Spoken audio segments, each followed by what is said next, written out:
And welcome back. There's some very interesting trends occurring in our US housing market because the National Association of Realtors just released a new report regarding pending home sales. Contracts being signed between buyers and sellers have now increased for 3 consecutive months in the US. But that's not the full story though, because I'm going to be sharing how their index based on contracts signed between buyers and sellers, how that compares to pre-COVID levels, which to give you a hint, the levels we have right now is much lower to compare to pre-COVID levels. So I have a lot to share, and also going to be sharing my own analysis based on data from the National Association of Realtors. And of course, if you appreciate these timely housing market updates, then please hit the like button. I appreciate that. And of course, consider subscribing as well, because I post frequent housing market updates so you guys can make a more informed decision about whether you should be buying or selling a home. This report I'm covering in today's video. Actually, there's 2 reports I want to cover in today's video, but the first one's from the National Association of Realtors that was just posted this morning on the 29th of March here. It says here, pending home sales grew in February for the 3rd consecutive months. 3 U.S. regions posted monthly gains, and by the way, they actually track 4 major regions. So 3 of those posted gains on a monthly basis, while the West decreased. All 4 regions saw year-over-year decreases in transactions. So here's a look at their index on a regional basis here compared to 1 month ago. This again is January compared to February this year.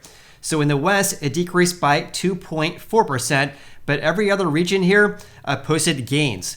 The Midwest increased by 0.4%, the Northeast increased by 6.5%, and the South gained by 0.7% compared to January of this year. Before I share my own analysis regarding current trends we're seeing right now, that I'm guessing you probably won't see anywhere else because it's my own analysis, this is a look at their index, which is what they're calling their pending home sale index, which of course is a measure of contracts being signed between buyers and sellers for existing houses only.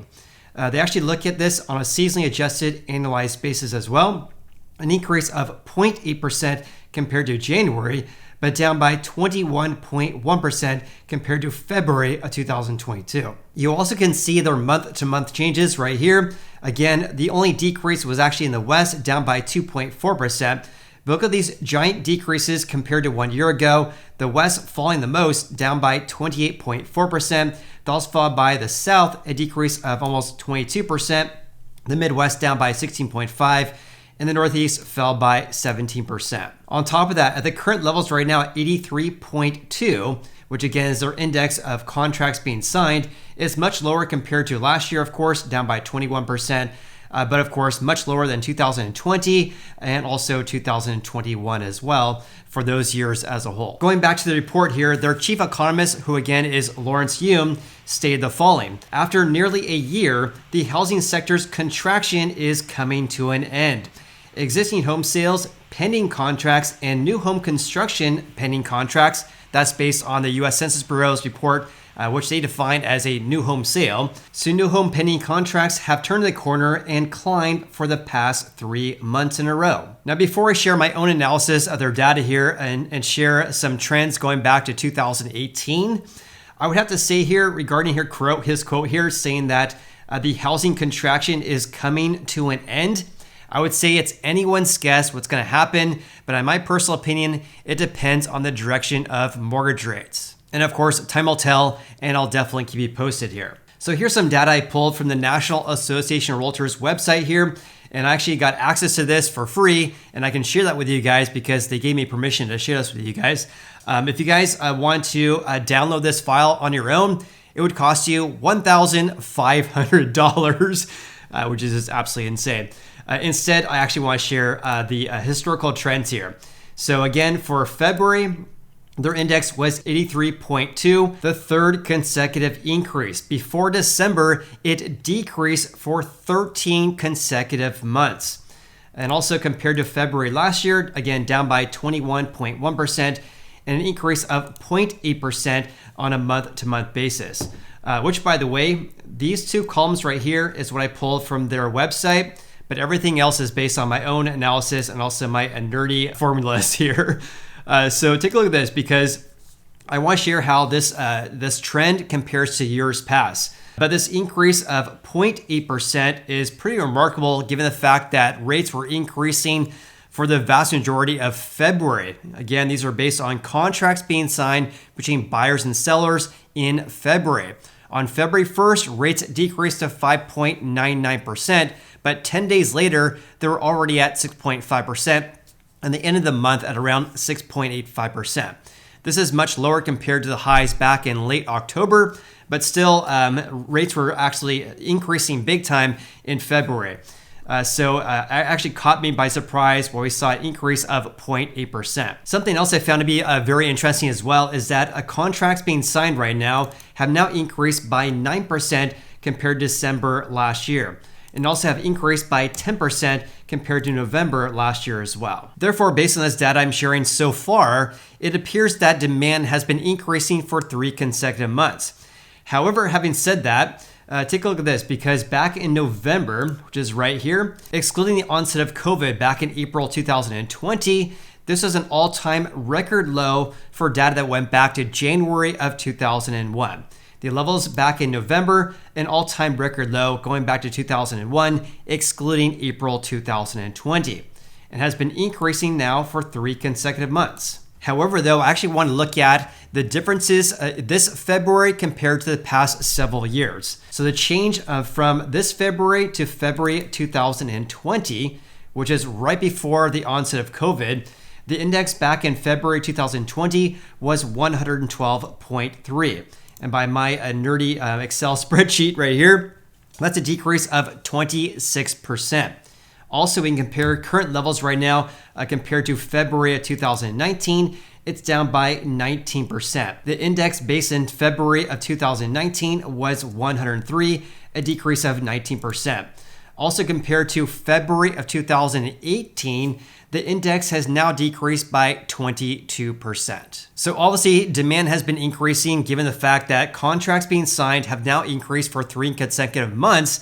However, though, compared to 1 year ago and also compared to the past several years, we're still at very, very low levels. Now, having said that, every housing market's different, right? Real estate is local. What we're seeing in the Sacramento area, for example, which may be some similarities to other markets here in the US as well, because look at this. According to Ryan Lundquist, if you guys don't follow his blog, if you guys are interested in stats regarding the Sacramento market, he is the king of real estate market stats for the greater Sacramento area. He has a blog called SacramentoAppraisalblog.com. This is not a sponsor, and he didn't pay me to say this, but he actually has really good data. And he actually just brought this to my attention last night. He told me we have more pending home sales than active listings, in other words, inventory, in Sacramento County right now. More contracts signed compared to active listings. Look at this. Here's what he posted. There are more pending contracts in Sacramento County than active listings. 986 pendings versus only 792 active listings. This is why the market feels so competitive right now, and this is not a normal trend. We should have way more listings than pendings. So what he's saying here is that the amount of contracts signed in Sacramento County versus the number of houses for sale is actually higher. So we have more contracts signed than active listings. This is what we saw back in 2020, 2021, and also for the first several months of 2022, where any new listing more or less got into contract status very, very quickly. And also that really depleted the amount of houses for sale in Sacramento County as well. And that's what we're seeing right here, at least based on this data today here, more pendings than active listings, which is absolutely insane. Really caught my attention. And I'm kind of baffled regarding why we have more contracts signed than active listings right now.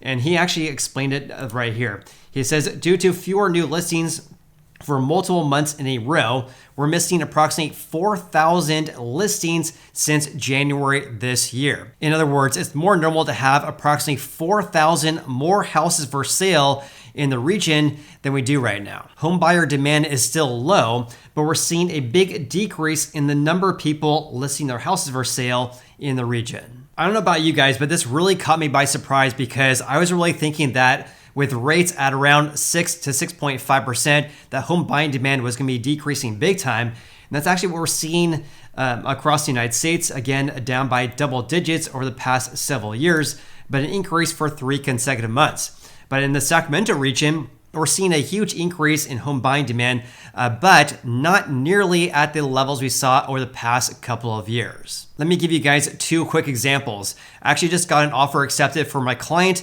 We actually got their offer accepted for $63,000 less than the asking price. That's a decrease of 7% compared to their asking price. So that's one. But another client sent me a listing and said, hey, I'm interested in this house. However, though, it went pending very, very quickly.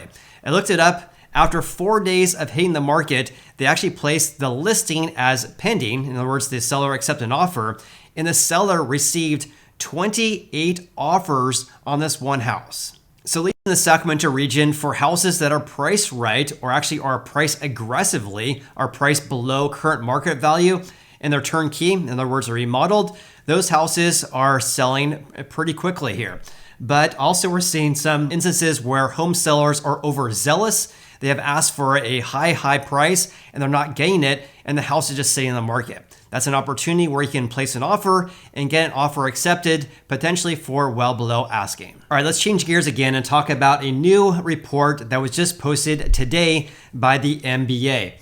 Just posted on the 29th, which is today at the time of this video here. They said here, applications for home loans increased by 2.9% for the week ended March 24th this year.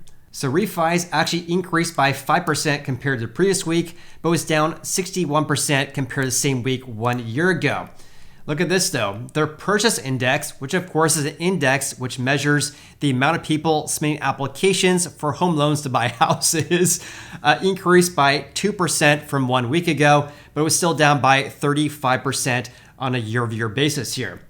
And this is, by the way, is the 4th consecutive weekly increase in their purchase index. According to Joel Kahn, who's the MBA's vice president and deputy chief economist, he says application activity increased as mortgage rates declined for the 3rd consecutive week. The 30-year fixed rate declined to 6.45%, the lowest level in over a month. While the 30-year fixed rate remained 1.65 percentage points higher than a year ago when rates were at 4.8%, home buyers responded, leading to a 4th straight increase in purchase applications. Home price growth has slowed remarkably in many parts of the country, which has helped improve buyers' purchasing power. He also stated that refinance activity also increased last week as well, but it still remains 61% below last year's pace. Most homeowners still have rates significantly lower than current levels, which, by the way, approximately 2/3 of all people who have loans on their houses have rates below 4%, according to data analytic giant Black Knight. And therefore, because the majority of homeowners have rates far below current rates, that leaves a very small pool of borrowers with an incentive to refinance. And with that said, please comment below your biggest takeaways from today's video. Also, if you guys got any value out of this video whatsoever, then please hit the like button. I really appreciate that. Of course, I appreciate you. Hope you guys have an awesome day, and I look forward to seeing you on the next video.